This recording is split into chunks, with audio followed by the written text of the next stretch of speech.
शिव तत्व को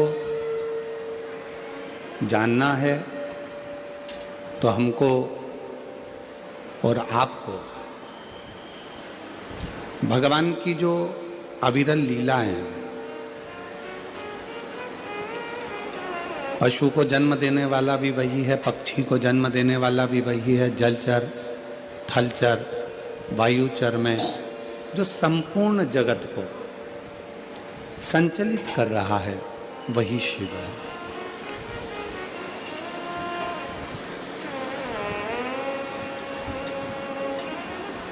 एक बार मां सती जी ने भगवान शंकर जी से पूछा था,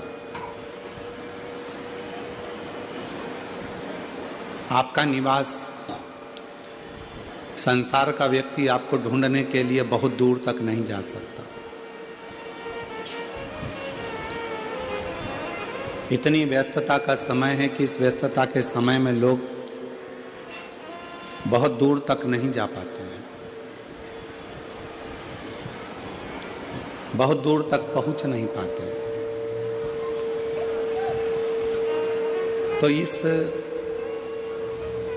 व्यस्तता के समय में यदि परमात्मा को भजना है या आपको संसार के लोगों को जानना है,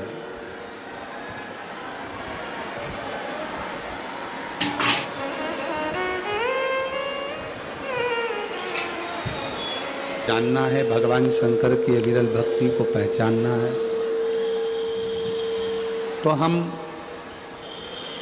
भगवान को पहचानने के लिए किन किन तत्वों का स्मरण करें, हम किन किन स्वरूपों का स्मरण करें। दोनों वापिस बुलवा लो।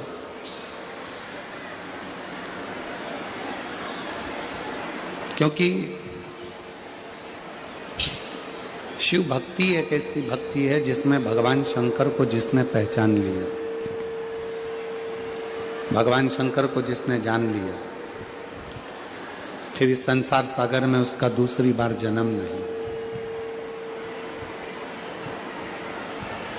और मैंने तेरे ही भरोसे बाबा, तेरे ही भरोसे हवा बिच उड़ती जावागी, बाबा डोर तो छछली में कटनी जावागी, भोले मैं तेरी पतंग, शंभू मैं तेरी पतंग, हवा बिच उड़ती जावागी, बाबा डोर है तो छड़ी में कटी जावागी।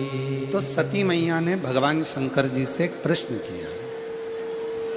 आज कथा का 5 दिन की कथा में जो चौथा दिन होता है वो शिवरात्रि का दिन होता है। आज कथा भले 2 बजे से 5 बजे हो रही है, पर कल जो विराम होगा कथा का वो सुबह 8 बजे से 11 बजे तक कथा होकर विराम हो जाएगा। पर उसमें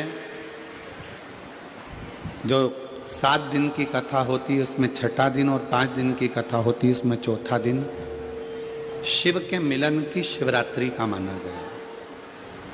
इसलिए आप सबसे निवेदन है, आसपास के लोग कितना भी चिल्लाएं, कोई निकल कर भी जाए, आप 100, 200, 500 रुपये खर्च कर कर इस कथा में आए हो, तो हमारा निवेदन है बाबा से प्रार्थना कर कर यहाँ से झोली भर कर लेकर जाना, प्रेम से इस कथा के रस तत्व को ग्रहण करना और अपने जीवन में उतारना।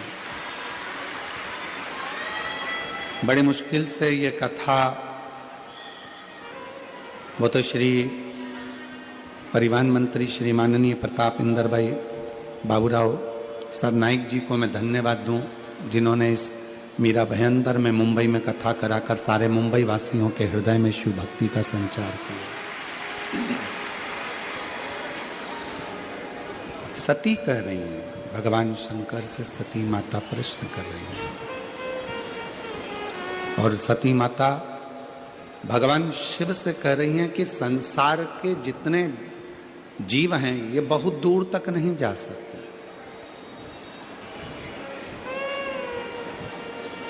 आपको पाने के लिए कैलाश तक पहुंचना सरल नहीं है, आपको पाने के लिए काशी तक पहुंचना सरल नहीं है, आपको पाने के लिए उज्जैनी तक पहुंचना सरल नहीं है।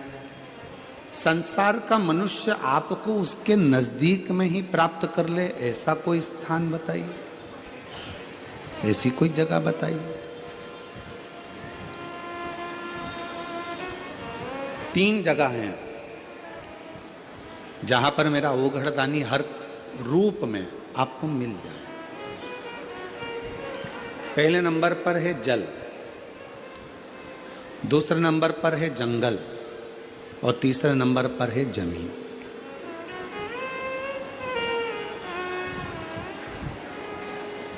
एक एक वनस्पति में भी यदि हम शिव का दर्शन करें, आपके आसपास में जितने पौधे लगे हैं, आपके आसपास में जितने वृक्ष लगे हैं, आपके आसपास में जो जंगल पड़ा हुआ है, उसमें भी हम प्रकृति के अंदर भी अगर शिव का दर्शन कर रहे हैं तो शिव वहां पर विराजमान।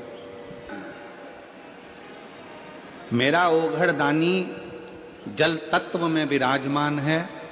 हमारे घर का मटके का, हंडे का या हमारे घर में जो पानी भरने का स्थान है, उसमें से जब हम 1 लोटा जल भरते हैं और जल लेकर अपने घर से निकलकर शंकर जी के मंदिर में पहुंचकर शिव जी को वो जल जब चढ़ाते हैं तो दुनिया को लगता है कि हम शंकर भगवान को केवल जल चढ़ा रहे हैं, पर शिव पुराण कहती है कि शिव जल तत्व में विराजमान है। हमारे घर का जल जब शिवलिंग पर चढ़ता है तो हमारे घर की जितनी भी बुराइयां हैं, जितने भी दुख हैं, जितने भी तकलीफ हैं, जितने भी कष्ट हैं, वो सब उस जल में समाहित होकर शंकर के पास चले जाते हैं और हमारा घर एकदम पवित्र, आनंदमय और सुखमय हो जाता है।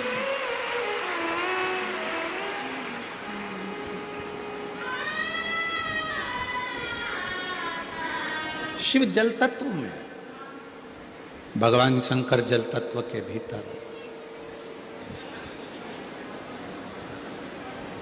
उस जल को जिसने पहचाना,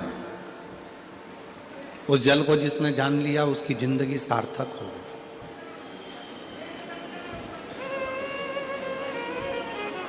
दोनों सम है। शिवलिंग पर जल चढ़ा रहे हो तो मेरा शंकर भी जल तत्व के रूप में जल में जल तत्व को मिलाकर आपके दुखों का हरण करता है। एक बात पूछें, आप लोगों से उत्तर दे सकते हो क्या? कहाँ जाना है खाने, क्या चीज खाने? मीरा भयंदर वालों, दोगे उत्तर पक्के में? ठीक है। शास्त्र कहते हैं कि पति परमेश्वर है। शास्त्र कहते हैं कि पति परमेश्वर का रूप है। पति जल मांगे आप जल दीजिए, पति दवाई मांगे आप दवाई दीजिए, पति बेग मांगे आप बेग दीजिए। पर मैं आपसे एक बात पूछना चाहता हूं, शिव महापुराण में शिव और शक्ति दोनों की बराबर की कथा है। अगर पति परमेश्वर है तो पत्नी क्या है? माँ कसम खाओ तुम नहीं लाता है। पत्नी क्या है? पत्नी भी तो परमेश्वरी है। बोलो जम के, है कि नहीं है? लाएगा ना। अगर पति परमेश्वर है तो पत्नी भी परमेश्वरी है। पति का सिर दुखा तो धर्म पत्नी पानी देने को तैयार है। पति को तकलीफ है तो धर्म पत्नी उसको दवाई देने को तैयार है। पर शिव पुराण कहती है जब धर्म पत्नी को भी तकलीफ आए तो पति भी तो 1 गिलास पानी ला कर दे, वो भी तो दवाई ला कर दे, वो भी तो पास में खड़ा हो, तो धर्म पत्नी। आज बहुत बड़े बड़े लोग कह देते हैं कि शिव जी को जल बाद में चढ़ाना, पहले पति को जल जरूर देना। तो हम कहेंगे बहुत अच्छे से जल दीजिए, पर साथ में एक बात और कहिए कि घर की अगर पत्नी बीमार पड़ी है तो पति का भी फर्ज है कि 1 गिलास पानी उसके भी दुख में आकर उसको खड़े होकर दे सकते, उसको दे सकते। मेरी जितनी जीजियां बैठी हैं कई लोग कहते हैं ये सियोर वाला महाराज हमेशा जीजियों का पक्ष लेता है। भाई हूं आपका, पक्ष में तो हमेशा रहूंगा, पक्ष में तो हमेशा रहूंगा।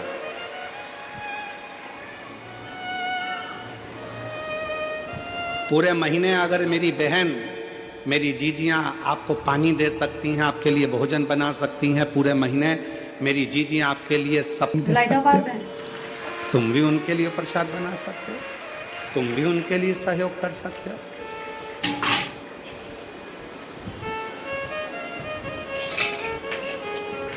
शिव पुराण में शिव और शक्ति की दोनों की बराबर की गाथा, दोनों। भृंगी की कथा आप लोगों ने सुनी है। भृंगी मुनि ने शंकर भगवान की परिक्रमा करी और शंकर भगवान की परिक्रमा करने में इतना शिव की भक्ति में इतना डूब गए थे कि पार्वती को अलग छोड़ दिया था और शिव की दोनों बीच में बैठे थे, तो दोनों के बीच में से भृंगी बाबा निकल गए। शिव जी को वो अच्छा नहीं लगा था, शंकर भगवान को वो श्रेष्ठ नहीं लगा। शिव जी ने पार्वती को उठाकर अपनी गोदी में बिठा लिया और दोनों एक हो गए। भृंगी को लगा कि अब तो मैं शंकर की परिक्रमा कैसे करूं, पार्वती और शिव दोनों साथ में बैठ गए। फिर भी भृंगी ने एक छोटे से भंवर का रूप रखकर दोनों के बीच में से निकलना प्रारंभ कर दिया। तब शिव जी को क्रोध आया। भगवान शंकर कुछ बोलते उससे पहले मां जगतजननी को लगा कि ये भृंगी तो शंकर का भक्त है, शिव का उपासक है, अगर शिव इसको श्राप देंगे तो अच्छी बात नहीं है। तो मां आद्य शक्ति स्वयं सामने आ गई और बुराई का पूरा ठीकरा मां आद्य शक्ति ने अपने ऊपर ले लिया और कह दिया, भृंगी सुन,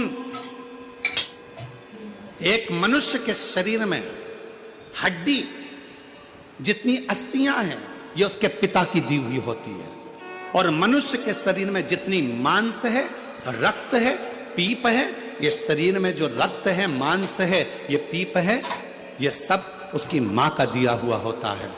और सुन भृंगी, आज तूने शंकर और शक्ति को, शिव और शक्ति में विभाजन उत्पन्न करा है, इसलिए मैं तुझे श्राप देती हूं कि तेरे शरीर में जो माता का दिया हुआ भाग है वो पूरा छिन्न हो जाए।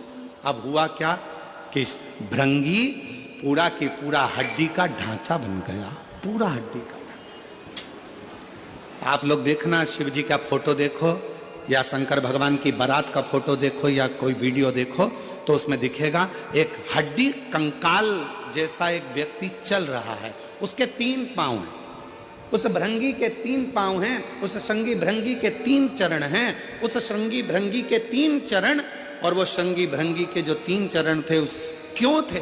क्योंकि शिव जी ने देख लिया था कि इसके 2 चरण से यह खड़ा नहीं रह पा रहा है, तो भगवान शंकर ने उसको 1 चरण और दे दिया था कि तू इन 3 चरण से अपने स्थान गंतव्य तक जा सकता है। शिव महापुराण की कथा कहती है पति और पत्नी में कोई भेद नहीं होना चाहिए।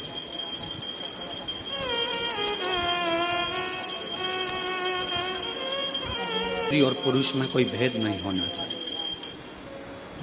शिव महापुराण की कथा कहती है, एक पति कहता है कि मैं ऑफिस से आया, तू मुझे पानी ला कर दे, और मान लो वही पत्नी तुम्हारी भी नौकरी करती है, वो भी ऑफिस जाती है। मुंबई जैसे शहर में तो परिवार को चलाने के लिए पति पत्नी दोनों को जॉब करना पड़ता है। बोलो मेरी जीजियों, सही है कि गलत है?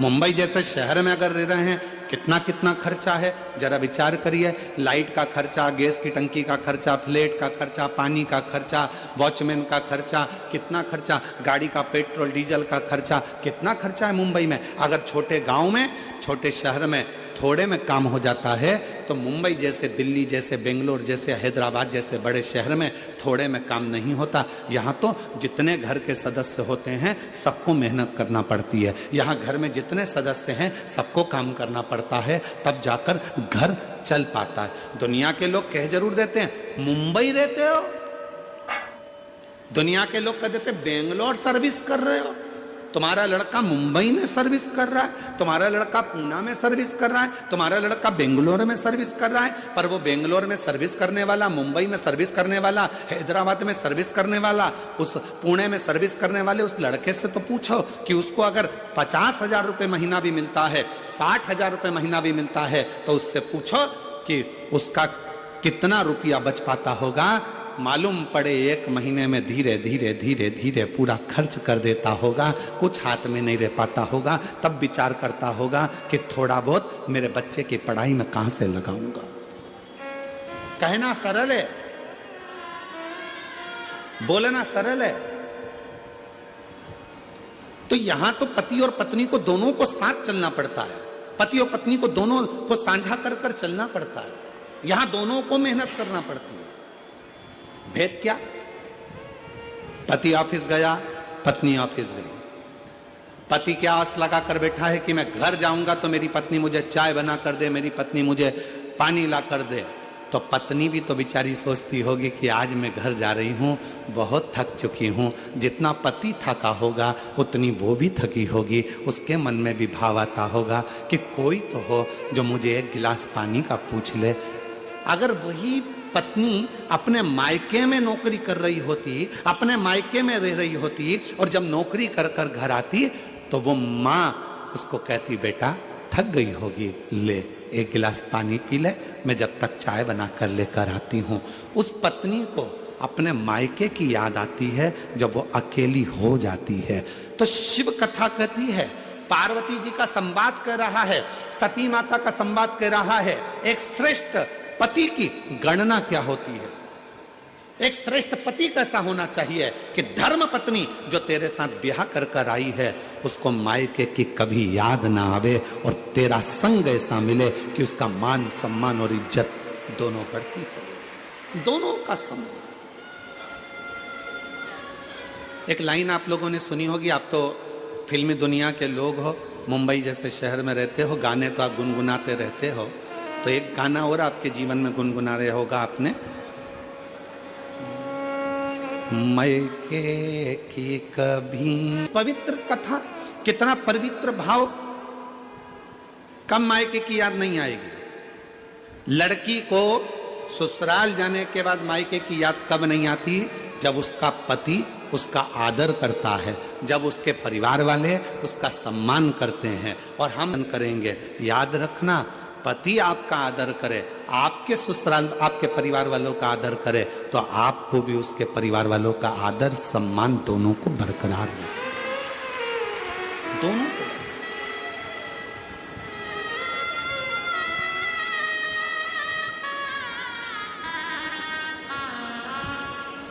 हम आप लोगों से पूछें तो आप लोग बताएंगे, हम कई लोगों से पूछते हैं, क्यों शिव जी को जल क्यों चढ़ाती हो, एक लोटा पानी क्यों चढ़ाती हो, एक लोटा जल क्यों चढ़ाती हो, एक लोटा जल क्यों चढ़ाती हो? तुम्हारा पति मना करता है जल चढ़ाने के लिए, मत जा। कई बार पति कह देता है क्यों जा रही है भीड़ में, क्यों जाती हो, क्यों एक लोटा जल चढ़ाती हो? मेरी जितनी जीजियां बैठी हैं, इनके दिल की बात कहूं तो छोटी बात नहीं होगी। इन माताओं से जाकर कोई पूछे कि एक स्त्री, एक नारी, एक बेटी शंकर को जल क्यों चढ़ाती है? अपने लिए नहीं, जल चढ़ाऊंगी मेरा पति अच्छा रहे, उसका स्वास्थ्य अच्छा रहे, उसकी तरक्की हो जाए, उसकी नौकरी हो जाए। पत्नी जल चढ़ाती है